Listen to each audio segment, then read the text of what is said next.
Tell us who this intro is for, Dave. Oh, we're bringing Don Jamieson back to the Talk Louder podcast. Don has been with us before, and I start laughing as soon as I say his name because I always know it's going to be a good time, and he never lets us down. He was great fun at the RockNPod Expo. You can just see him coming our way with that big smile on his face, and then he sits down next to us, and everybody's just grinning because you're just waiting for the next punchline. Yeah, he's a lot of fun. Of course, you know him from That Metal Show. He's got his own show, That Jameson Show. He does stand-up comedy across the country. Sometimes he's opening for rock bands. We've seen him out with Dead Daisies. We've seen him out with Faster Pussycat. He's just a fun guy. I know Jason has some history with him. I'm starting to build some history with him. Yeah. And he always cracks me up. So always happy to have him on the show. It's a lot of fun, broken teeth, back in our heavy touring days and playing the Eastern Seaboard. Whenever we'd hit New York and New Jersey, him and Jim Florentine, as well as other friends out there on the East Coast, Alan Tecchio, people like that, would come to our shows. And when you hang out with those guys, it's not like, wow, I'm hanging out with the guys from That Metal Show, or wow, I'm hanging out with these pro comedians. You know, these guys make money by doing this on TV and movies and blah blah blah, right? Yeah. Terror on their CDs they have out on Metal Blade Records, whatever. It's more like you're hanging out with guys you feel like you've known your whole life because they're rock fans. Yeah. The reason I'm on tour is I'm playing songs I wrote live for people who like it. Well, they're one of us. So you forget that when you look at them we see them in a different light. It's like, oh shit, right? It's like, yeah. But they're artists in their own right, Oh, absolutely. Especially when everything is kind of related to rock and roll. There's a lot of relationship, jokes about relation, and nothing is sacred. Nothing really is sacred with Don Jameson and his cohorts that he tours with, but it's always related to rock and roll because that's his people, Yeah. He's always on the cruises all the time. But what I was going to say, just hanging out in the club, whatever, when he's not working and no one's on stage, you're just hanging out. It's almost like he's still like naturally funny. Yeah. There's this natural, just like knucklehead thing going on, and everything's a pun. And it's like, I don't really know them as serious people other than, they eat, sleep, shit, repeat, Yeah. Yeah. But then in between they tell jokes. But okay, well, what do they pump their gas? Do they buy groceries? Do they? Certainly they do, but we don't know them well enough to know that's even true. Well, that's the thing I love about Don is the fact that, as you say, obviously he's known. So he is a celebrity to a certain degree, but every time that I've been with him, I just feel like he just happens to be one of my friends who just happens to be funny, and that's it. And you forget that, he's a professional and he tours and he does this and he puts out albums and this is his livelihood, because he does just feel like a buddy of yours that just happens to be funny, waiting to throw the next punchline out there. Well, let's get into our episode, but not without mentioning something that he was very gracious, and he went onto our socials and after RockNPod, and he said, "I just want to thank you guys for having me on your show. Thanks for the T-shirt, thanks for the mug, and thanks for the full body massage." That's Don Jameson in a nutshell. Yeah. I'm glad you brought that up because I was going to mention that too. That's funny shit. So even when we leave, he's still cracking us up. So. I laughed out loud when I read that. So yeah, so did I. I think you or somebody commented, well, at least he knows where to go. I told him, hey, anything for you, pal. Just wear the shirt on stage. Yeah, that's right. That's what. Yeah. Well, we're happy to have him for a second time on the Talk Louder podcast. Don Jameson is with us. How are you, man? Yeah, I'm the perfect guest. I'm a loud talker from way back. Yeah, you're looking pretty good for a guy who was out late last night. I've been annoying people for the last 23 years of my voice. No, I for St. Patrick's Day, I called it an early night. You did. We yeah. saw you last night MC in the show. Yep. And then so The you're rare telling hair. me- The Rare hair, yeah. which Jason went up and killed it, of course. Yeah, yeah. And Thank you. but when I saw the list of songs and all the artists, I go, this is going till 3 a.m. minimum. But they had it like clockwork. And when it was done at 10, I had the angel on one shoulder and the devil on the other. Yeah. And then the what- devil said, it's only 10 o'clock. Right. Your last name's Jameson. It's St. Patrick's Day. Oh, this bottle just appeared. Hey, yeah. And then the angel said, DUI stops all over Nashville. Mhm. And nothing could go good to Right. go out after this. So Wow. I The made voice a of reason. lame attempt at bowling and left. The Okay. voice of reason. We're at an age where we start to listen to the voice of reason a little more often. I Yeah, I know. I'm Yeah. very disappointed in me.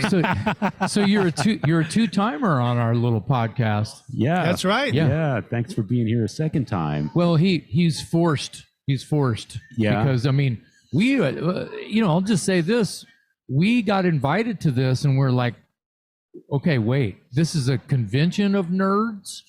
This is a Yeah. bunch of nerds who talk about music in their mom's basements, Yeah. and they want us. They think that that's what we are, and they're not really that wrong. Yeah, We I- just Yeah. are not at our parents' house anymore.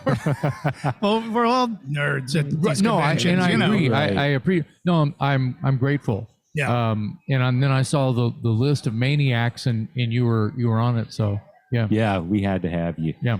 Yeah, So, well, I did one over Zoom, and then now we got one in person here. yeah. Yeah. Yeah. So- Exactly. And and I got nothing else going on in my career, so you won't have to have me again. Great, and we will. We'll do a 3. They say third time is you're fucked. Yeah.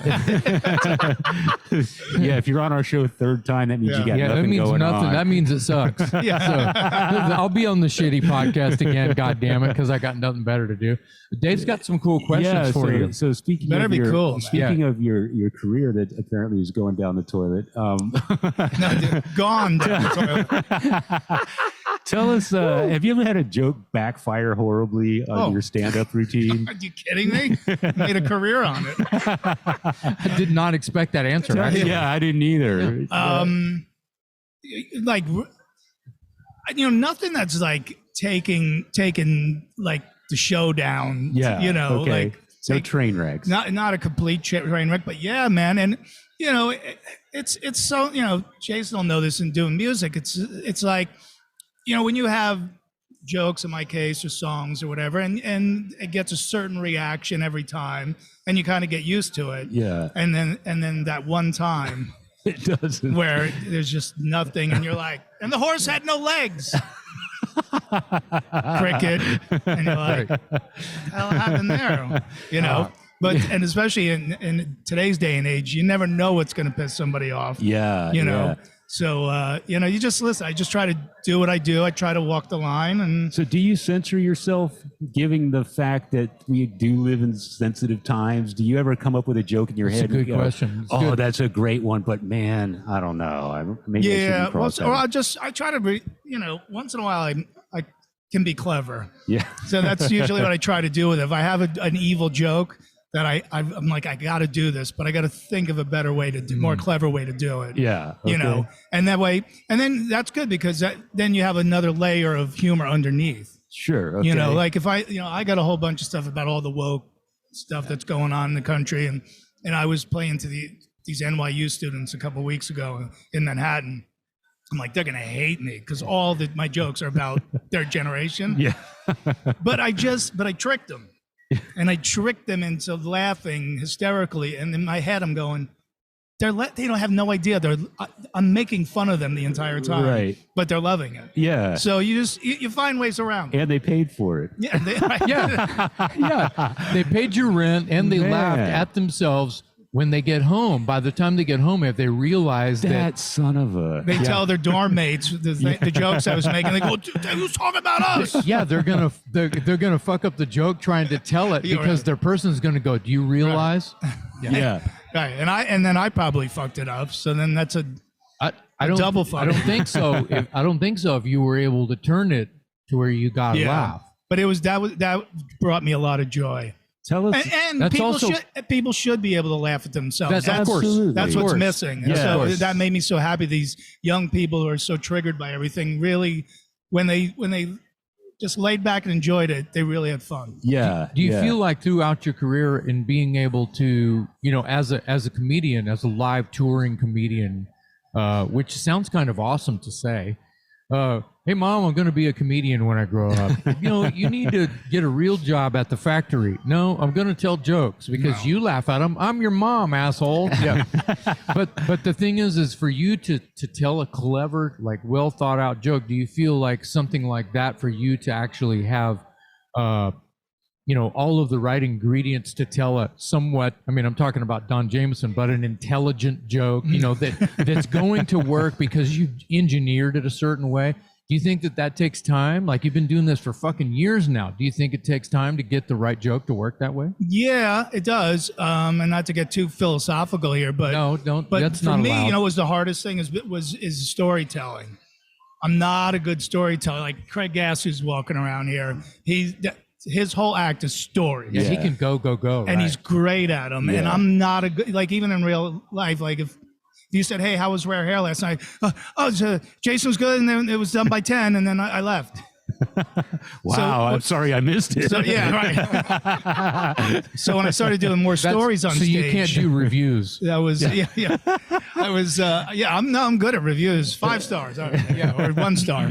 But no, when I started telling stories, that was tough. That was painful trying to work out stories on stage because you still got to get laughs throughout. Yeah. But you can have more extended time where it's quiet, and a lot of people are afraid of the quiet in comedy. But that's really where it happens. Yeah. In the quiet. Sometimes it builds drama too. Yeah. You can say the same thing with music. Same in composing a song. Yeah.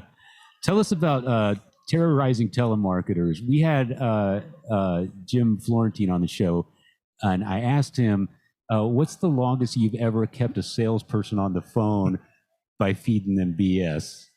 Yeah, well, that's when we go from the clever to the idiotic here. We're trying to cover all your bases. That Yeah. was his segue. Yeah. We're trying to cover all your bases. Well, no, listen. We're middle-aged guys who make prank calls for a living. I mean, it's God bless America. We just started doing that years ago to tell each other stories, driving to gigs on the road. And then eventually the light goes on and goes, you know what? Everyone hates telemarketers. We should record these and put them out. So we're on volume 7.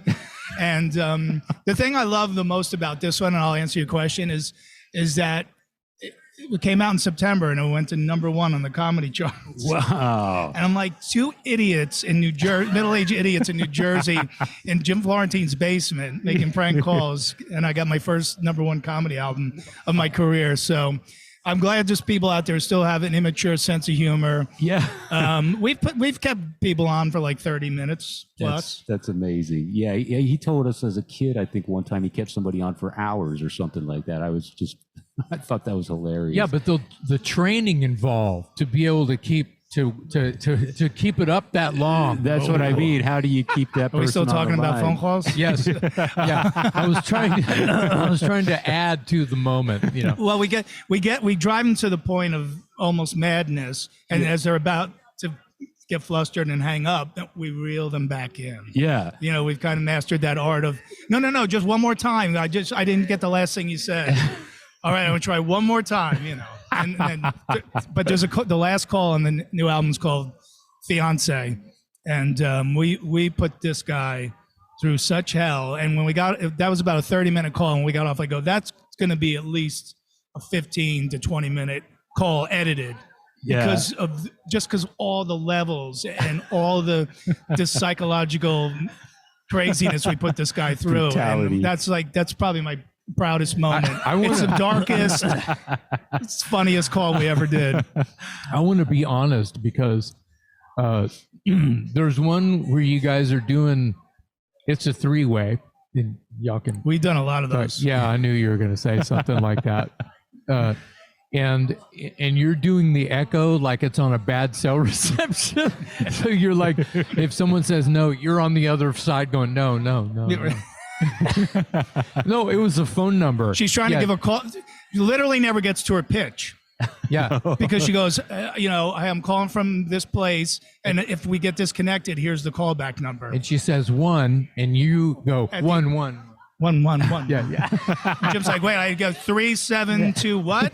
And Jim's like, there's an echo. I can't. Yeah. What's the number again? So so I got it's 1, and then 1 1. So what? Wait.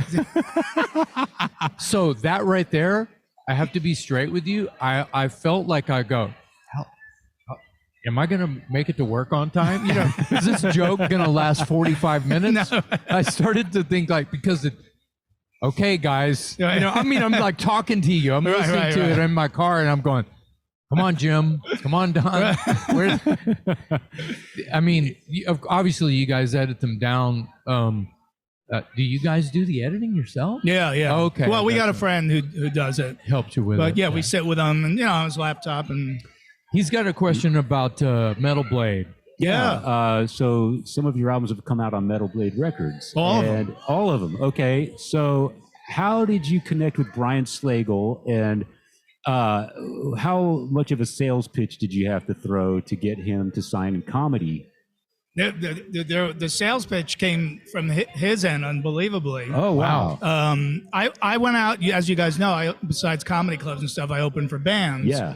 And one of the first tours that I did was with a band called Charred Walls of the Damned, Tim Ripper Owens and Richard Christie, and they're a Metal Blade band. And I went on the road, and I didn't know Brian at all, but he came to a couple of the shows. He came up to me, and we were having some drinks together, and he goes, I only see about 20 minutes, when you open. I don't know if you have enough material for a whole album, but I'd like to do something with it. Wow. And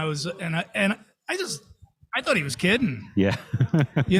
So now he's the comedian. Yeah. Right. I never gave him an answer. And like a year later, he hired me to perform at a convention he was having in Palm Springs. He picked me up at the airport, and he goes, so you never got back to me about that album? I go, you were serious? And he goes, yeah. I go, well, what do you think? And he goes, this, and this. I go, done. Wow. And how many albums is it now? We got 4 stand-up CDs. Wow. And soon to be a 5th one. And then some of the Terrorizing Telemarketer CDs are on Metal Blade too. Were you supposed to go out with Biff Byford? In what way? I mean, professionally. He's married. Easy, Tiger. He's quick on his feet. I just saw Biff over in England, because I was over there doing some shows with the Black Star Riders. Oh, cool. But April of 2020. Yeah. When the world was coming to an end. Yeah. Right. I had it's going to be my first time going to all over Europe, Germany and France and Belgium and Switzerland and all got UK. It all got blown out. I saw you open for Faster Pussycat, and as you said, you tour with rock bands and you sort of open the show. Which band have you gone out with that you had the most fun with off stage? 2 minutes? Or devil horns or 2 minutes? He's just saying hello. That's how we're live, ladies and gentlemen. We are live in Nashville at the RockNPod Expo. He was ordering 2 drinks at the same time. He thought this was the bar. Yeah. Well, we saw Jameson here. Look at the state of us. Yeah. This is almost a circle jerk. It's as close as I've come to your Nashville. Let me spit in your microphone next. Yeah. I mean, Faster Pussycat will, always have a special place in my heart, because that's probably the longest I've been out on the road with bands. But man, I've had, I did the Dead Daisies, which, you guys came to the Austin show, and it did not suck riding on a private jet everywhere and staying in Four Seasons and stuff like that. But Nashville Pussy too. We did Canada together, man, and that was super duper fun, man. They're such good people. Oh yeah. They're a lot of fun. Yeah, so and even Pop Evil. I went out with the band Pop Evil, which was such a sort of a weird fit. Yeah. But that's why I liked it. It was a challenge. Like, I was getting in front of a different crowd, a little younger, and that pairing worked well, man. I really had fun with them. So So what band's on your bucket list to tour with and open for? Oh boy. I mean, you know, when I was out with Pop Evil in 2019, at the same time, Larry the Cable Guy was out with Styx, and Jim Brewer was out with Metallica. Oh. So it was this crazy time of Wow. comedians out opening for bands. And so, you know, people were asking me like, oh, do you wish you got the Metallica gig? And I'm like, well, I go, you know, Brewer's their boy, you know, and Brewer's the perfect guy to do that. Yeah. Because he's so over the top and big, and he can do the impressions of everybody. But that would be pretty amazing. Yeah, I'd say so. To tour with Metallica, I think. Yeah, absolutely. A little bit of a built-in crowd there, because I feel like Metallica fans, for the most part, I mean, maybe I'm wrong, but I'll stick my neck out here. They know you. Yeah. They watch of course. that metal show. Yeah. They know. They listen to Eddie. They know. So that would be kind of it's kind of a no-brainer to me. But you're right. I think Jim was just the lucky winner on that. Yeah, I mean, him and his wife vacation with James and his wife, so they're real cool. close. Oh, I didn't know that. But That's cool. I did do the Orion Fest, the first one. Sweet. Oh, So wow. in a sense, I did open for Metallica of once. course. Yeah, there you So go. that was pretty cool that, you know, they handpicked me and Jim Florentine and Jim Brewer to do their first festival ever. And Yeah, absolutely. that was pretty nerve-wracking, man. I don't really know who else. How many people are you performing in front of when you're doing Thousands. that? Yeah. I don't know. I was going to say, I don't know how many other, I don't know what you guys are called, rock and roll comedians. I don't know heavy metal comedians. I don't know who else they would have gotten other than maybe, you know, Craig or. Yeah, there's a handful of us. Yeah, but it's not like this like new trend you guys have coined and started, and you know, it's not like a union. The Rock and Roll Comedy Union. Yeah. No, because I don't know if you guys remember, like back in the day, it used to be cool to have comics open for bands. Yeah. You know, I mean, Dice opened for Guns N' Roses, and Yeah. Bobcat opened for Nirvana, That's like right. in their first Yeah. U.S. Okay, tour, yeah. and you know, Sam Kinison made Yeah. a whole career of rock and combining roll, all the, yeah. you know, Wild Thing and the Sunset Yeah, Strip. But you're yeah. still, bands. you can count those on, you know, 1.5 hands. Yeah. You know, almost 2 hands, but Yeah, that's not still very a rare many, breed. even for that far back. Yeah. you know? And then it was so not cool for such a long time. And then when we started doing that metal show, people would come on and say, hey, would you be interested in opening? And I'll go, you know, yeah, that would be cool Sure. if we could make this cool again for audiences. And yes, it's, you know, I'm grateful that, you know, people still remember that metal show, and it gives me a little recognition factor. So it's not so weird that there's a comedian coming out. Right. Oh, yeah, absolutely. Speaking of that metal show, real quick, one last question. Biggest argument you ever got into with Eddie Trunk? Probably all the farting Florentine and I do in the dressing room. That's what Florentine said. Yeah, that's exactly what he said. And on the airplane in first class, because they used to fly as first class when we taped in LA. And of course, they always look at the big guy. Right. You know, so like, Yeah. you know, he's eating peanuts. And like, sorry. Yeah. So yes. Well, As you can see, we've never grown up, and we never will. well, you've made a career out of it, so a lot of people are envious of that career path. So It's working for you. It's working for me. Exactly. Yeah, man. Yeah. Exactly. And I'm happy for you, man. You're working a lot. I'm trying. I'm busy enough, but Yeah. that's another story. I loved seeing you sing with Armored Saint, man. That was so We all cool. Oh my did. God, that's Killed it, man. Thank you. Yeah. So Thank you good. so much. Thanks. Don, thank We're you all so doing much our for thing. joining Yeah, us good to today. meet